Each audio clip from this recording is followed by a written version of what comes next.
Have you ever tried to prove Jesus? I mean, really prove him, with history, theology, or philosophy?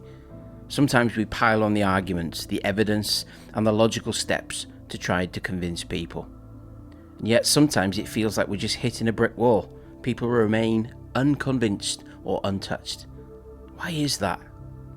Well, let's look at the story of the man born blind in John chapter 9. He was completely healed by Jesus, and the religious leaders, they threw the book at him. They interrogated him, they twisted the facts, and they demanded proof. But the man didn't engage in their complex debate.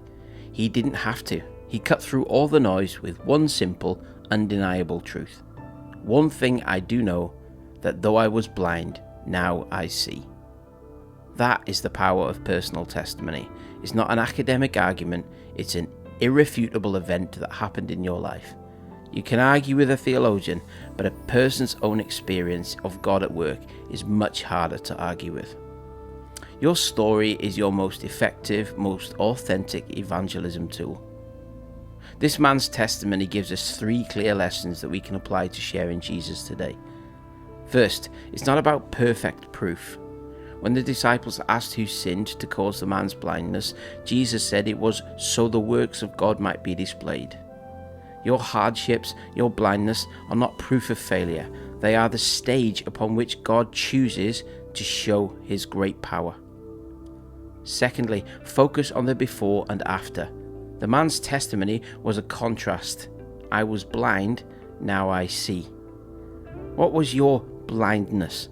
What was your fear, addiction, healing moment, anger, or emptiness? And what does your now I see moment look like? And what changed for you when you experienced God's intervention? A simple change in perspective is a powerful statement of Jesus being the light of the world. And thirdly, have the courage to say, all I know. The Pharisees tried to intimidate him, but he stood firm. Don't feel pressure to have all the answers. Your confidence comes from the simple, honest fact of what Christ did for you and who he is today. Your story is valid. Your experience is powerful.